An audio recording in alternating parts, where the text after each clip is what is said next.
No life can be better spent than in teaching. We honour the work our teachers do. We salute the sacrifices they make, and we applaud their commitment to our children.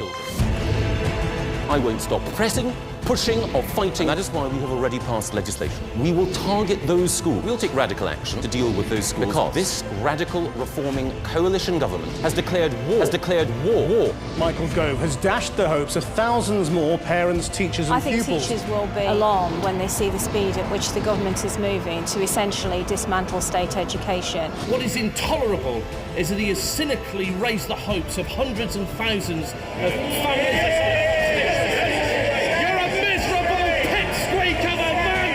Life is still proving uncomfortable for the English Education Secretary, Michael Gove. I couldn't live with myself if, having been given the chance to serve, I put the enjoyment of office before the power to do good. One of the tragedies of the last 10 years has been our failure as a country to keep pace with the world's best education systems. In the most recent PISA survey, we've plummeted down the international league tables, from 4th to 16th place in science, 7th to 17th in literacy, and we've plummeted from being 8th in the world for the quality of our children in mathematics to 24th. After the 2006 round of PISA, I pointed out that actually the country had improved because the number of countries had doubled. Particular care to avoid making comparisons which could be interpreted as statistically problematic. The international comparisons are start. We've plummeted down the international league tables. Graham's student said that you're risking a mess and you need to stop taking the urgency pills. Well, every morning I wake up and I take as many urgency pills as I can. And my message is change is coming, get out of the way. Becoming an academy is a liberation. It gives heads real freedom to make a difference.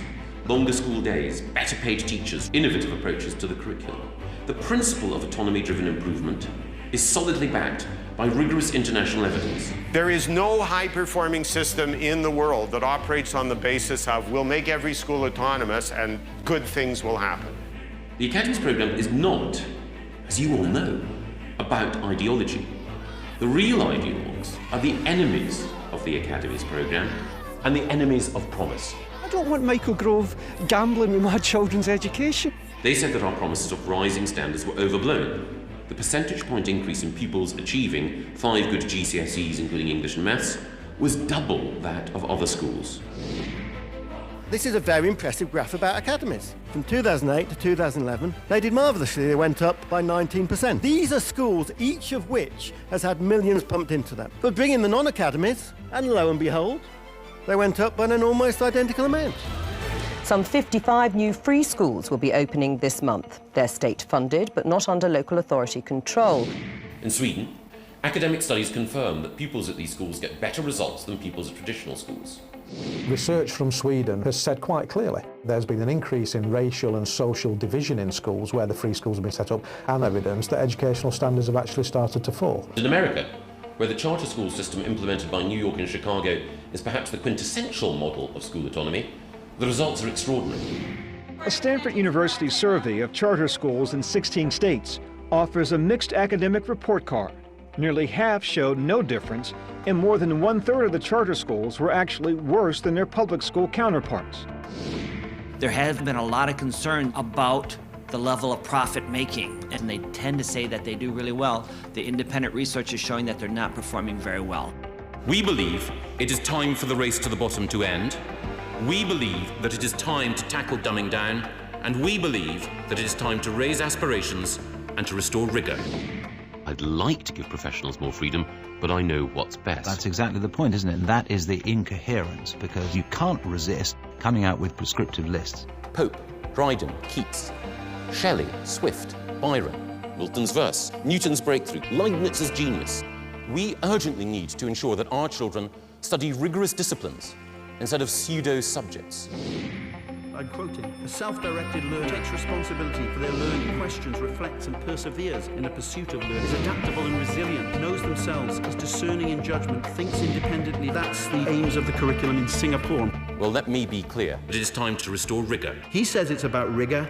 Actually, rigour is achieved through engaging, imaginative, high-quality and creative teaching, not through dispiriting, fact-only based rote learning. That's not a recipe for rigour, it's a recipe for rigor mortis. Secretary of State. Teaching morale matters. I think it's the noblest profession, the highest calling. And I want teaching to be a much more respected profession in this country.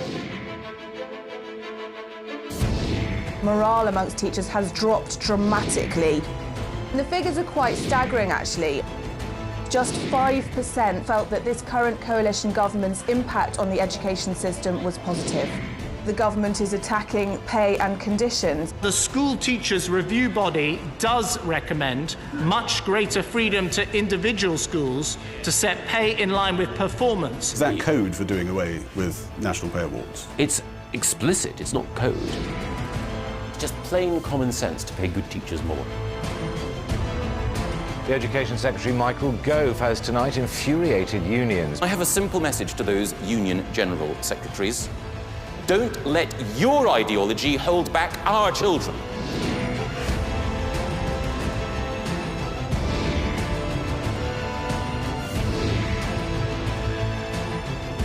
This grotesque failure to give all our fellow citizens an equal chance is a reproach to our conscience. It cannot be allowed to continue.